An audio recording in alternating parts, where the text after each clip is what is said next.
رومیوں کے نام پولس رسول کا خط 2 باب جو 29 آیات پر مشتمل ہے۔ پس اے الزام لگانے والے، تو کوئی کیوں نہ ہو، تیرے پاس کوئی عذر نہیں، کیونکہ جس بات کا تو دوسرے پر الزام لگاتا ہے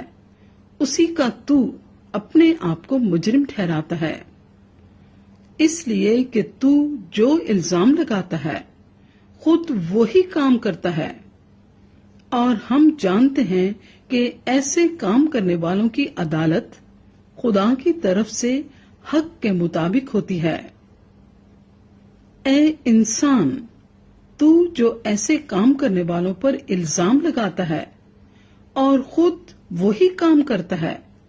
کیا یہ سمجھتا ہے کہ تو خدا کی عدالت سے بچ جائے گا؟ یا تو اس کی مہربانی اور تحمل اور صبر کی دولت کو ناچیز جانتا ہے اور نہیں سمجھتا کہ خدا کی مہربانی تجھ کو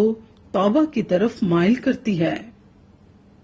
بلکہ تو اپنی سختی اور غیر تائب دل کے مطابق اس قہر کے دن کے لیے اپنے واسطے غضب کما رہا ہے، جس میں خدا کی سچی عدالت ظاہر ہوگی۔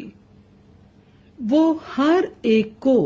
اس کے کاموں کے موافق بدلہ دے گا۔ جو نیکوکاری میں ثابت قدم رہ کر جلال اور عزت اور بقا کے طالب ہوتے ہیں،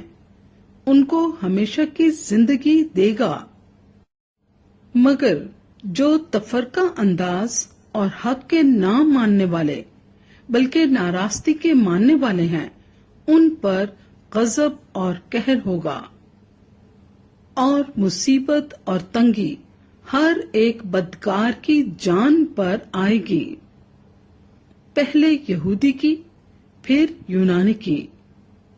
مگر جلال اور عزت اور سلامتی ہر ایک نیکوکار کو ملے گی، پہلے یہودی کو پھر یونانی کو، کیونکہ خدا کے ہاں کسی کی طرفداری نہیں،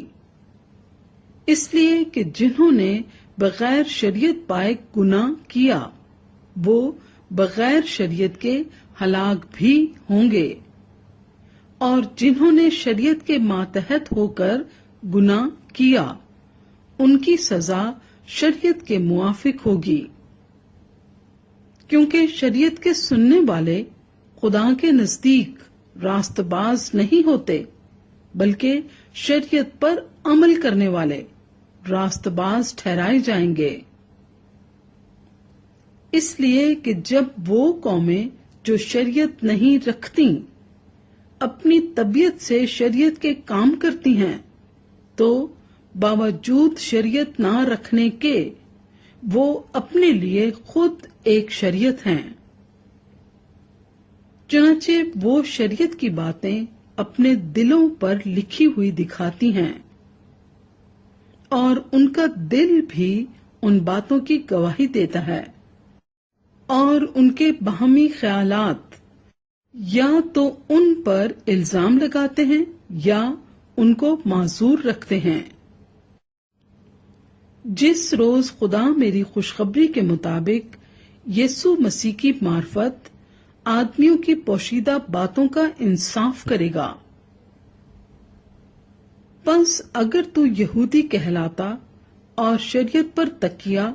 اور خدا پر فخر کرتا ہے اور اس کی مرضی جانتا اور شریعت کی تعلیم پا کر عمدہ باتیں پسند کرتا ہے،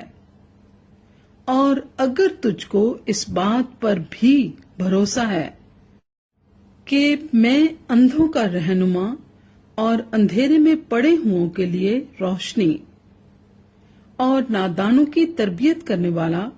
اور بچوں کا استاد ہوں، اور علم اور حق کا جو نمونہ شریعت میں ہے وہ میرے پاس ہے، پس تو جو اوروں کو سکھاتا ہے اپنے آپ کو کیوں نہیں سکھاتا؟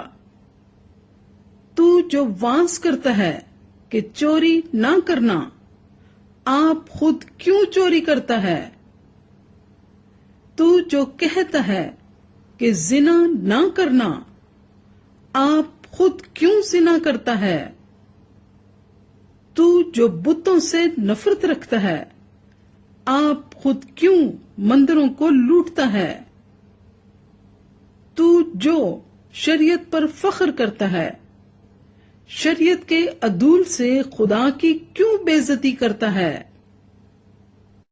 کیونکہ تمہارے سبب سے غیر قوموں میں خدا کے نام پر کفر بکا جاتا ہے۔ چنانچہ یہ لکھا بھی ہے، ختنے سے تو فائدہ ہے بشرطے کہ تو شریعت پر عمل کرے، لیکن جب تو نے شریعت سے عدول کیا تو تیرا ختنہ نامختونی ٹھہرا۔ پس اگر نامختون شخص شریعت کے حکموں پر عمل کرے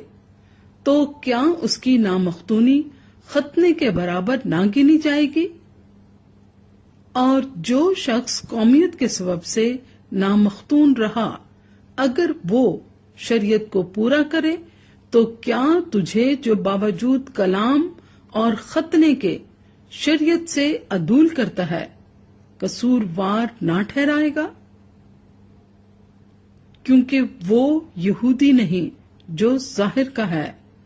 اور نہ وہ ختنہ ہے جو ظاہری اور جسمانی ہے، بلکہ یہودی وہی ہے جو باطن میں ہے، اور ختنہ وہی ہے جو دل کا اور روحانی ہے، نہ کہ لفظی۔ ایسے کی تعریف آدمیوں کی طرف سے نہیں بلکہ خدا کی طرف سے ہوتی ہے۔